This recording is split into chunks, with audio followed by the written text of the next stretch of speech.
a specific instrument to, in a coordinated way, channel its support to indigenous peoples in Latin America and the Caribbean.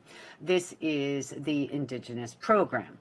The support of Spain's cooperation to democratic governance in Latin America and the Caribbean means that we support institutional strengthening and strengthening of public policies, which will allow for participatory and inclusive democracies. We need new social compacts which ensure a more just world for future generations and which actively protect the rights of all persons, especially those who historically have been made vulnerable and excluded, as is the case with indigenous peoples.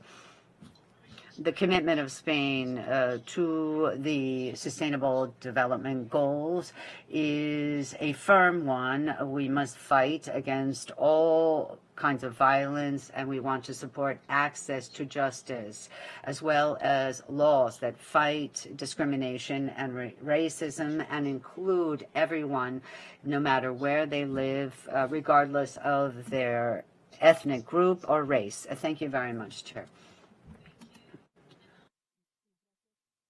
The Holy See. Muchas gracias, señora presidenta. Thank you very much, Chair, Secretary General, Assistant Secretary General, distinguished representatives.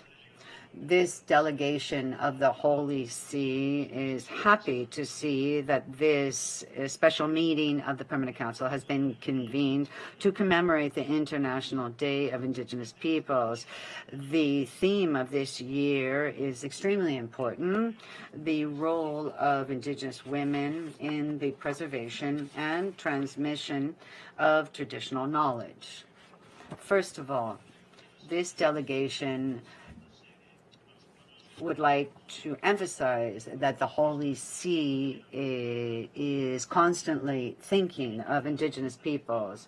The Pope has affirmed indigenous peoples express the authentic quality of life as a way of living, which means familiar community, harmony, and it is expressed in their collective way of looking at our existence, as well as their responsible care of nature, which preserves resources for future generations. These peoples have a lot to teach us. In that same document, the Pope has talked about the important role of women in indigenous communities, and he stated that in the Amazon region there are communities that have survived thanks to strong and generous women. The communities would have been destroyed if women had not been there, supporting them and caring for them. This shows their power. And in this respect, Francisco went to Canada last July. This would not have been possible without the warm welcome of Canadian authorities, and he would like to thank them once again. This visit was preceded by meetings with groups of indigenous peoples at the Vatican. And in Canada, we began a journey to write a new page in the history of the Church with indigenous peoples. The trip to Canadian lands has been defined by the Pope as a pilgrimage for repentance. He was able to meet with indigenous peoples to talk about his pain because of the damage done by some Christians, some of whom were Catholic, and through policies of forced assimilation. of governments at that time. Now, this journey of reconciliation means that there has been a historical reckoning, has meant listening to the survivors, and also a change in mentality. At the same time, Pope Francisco has called upon everyone to avoid and stop any new kinds of colonization, which would try to be imposed on indigenous peoples and would suffocate their culture and their language, and would mean that we are not helping those who are vulnerable and weak. Pope Francisco has reiterated the will of the Holy See and local Catholic communities to promote native communities with the appropriate spiritual journeys, and especially paying attention to their customs, their culture, their language, and their own educational processes in the spirit of the UN Declaration on the Rights of Indigenous Peoples. Secondly, many Catholic institutions continue to work for the well-being of indigenous peoples throughout the hemisphere, investing in health and training of indigenous peoples so that members of these communities can be the protagonists of their own history. In order to further this aim, they work unflaggingly throughout the continent. And we have different structures such as the Episcopal Conference, the parishes, the missions, and the REPAM, which is an ecclesiastic network. This latter organization, REPAM, among other support given to indigenous peoples, yesterday signed with the Secretary General a joint declaration on the Amazon and its indigenous peoples, river dwellers and Quilombo, which has already been mentioned.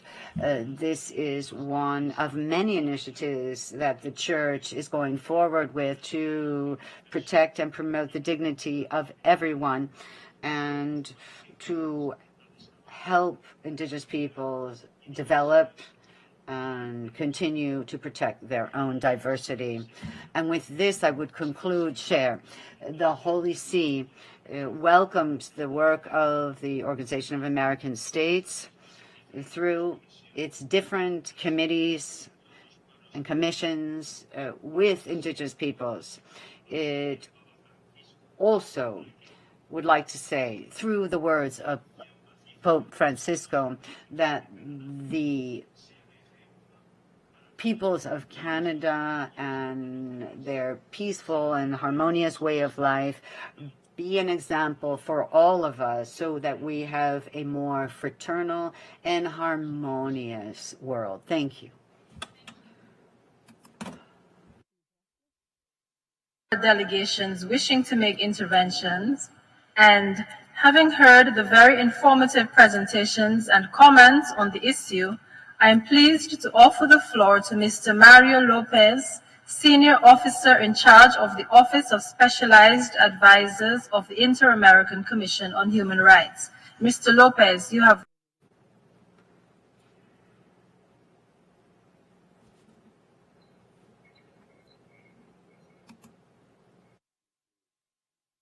General, Mr. Assistant Secretary General, permanent representatives, alternate representatives, and permanent observers.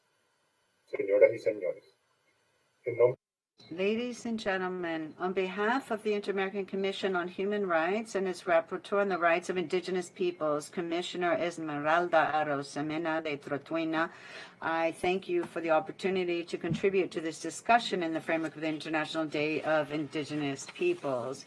I have taken note of the interventions this morning, which have referred to the different initiatives at the organization with respect to protecting the rights of indigenous peoples, especially with respect to women. Through its rapporteurship on the subject, the IACHR maintains its commitment to promote the protection and respect for the human rights of indigenous peoples of the Americas and to strengthen systematically its work with respect to human rights. This work is carried out with an intersectional approach which considers the different forms of discrimination and human rights violations that affect indigenous women.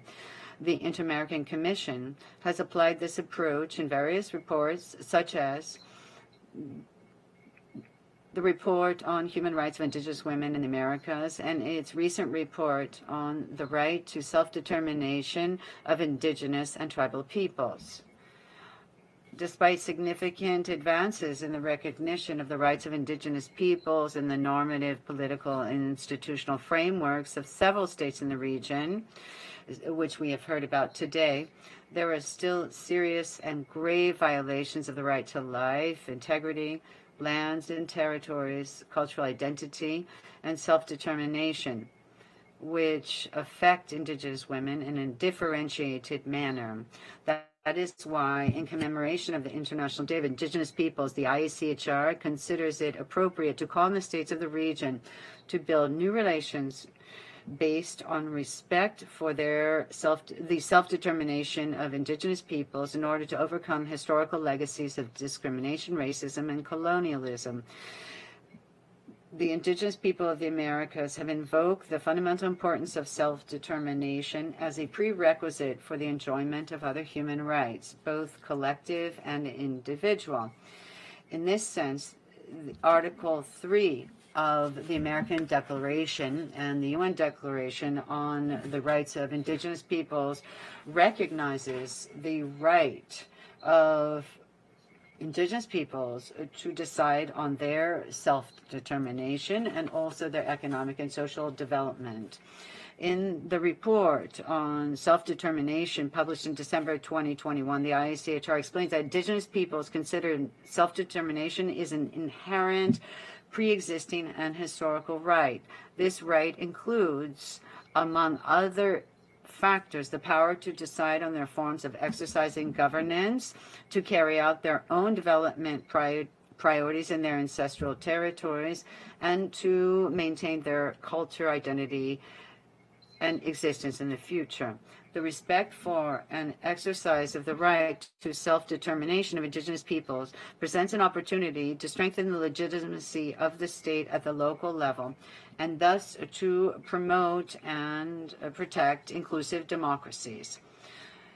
The IACHR has also pointed out that the state and its measures must have a gender perspective. In its report on self-determination, it has emphasized this and emphasized that we must recognize the contribution of indigenous women and have measures that allow for them to lead a life free of discrimination.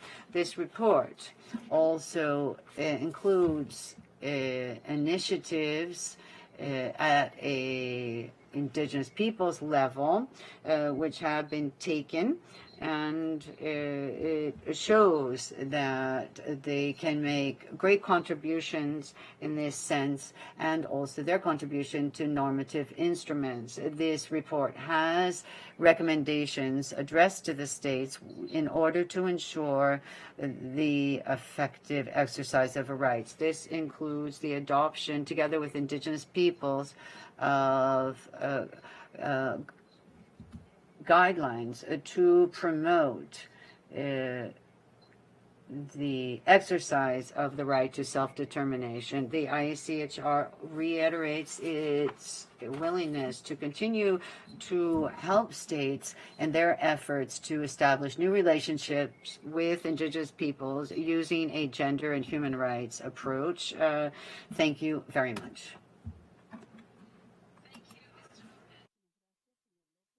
Colleagues, we have concluded consideration of the agenda for today's meeting. Today's presentations, as well as the comments by delegations, will be reflected in the corresponding minutes of this special meeting. There being no further business to consider, this meeting is adjourned.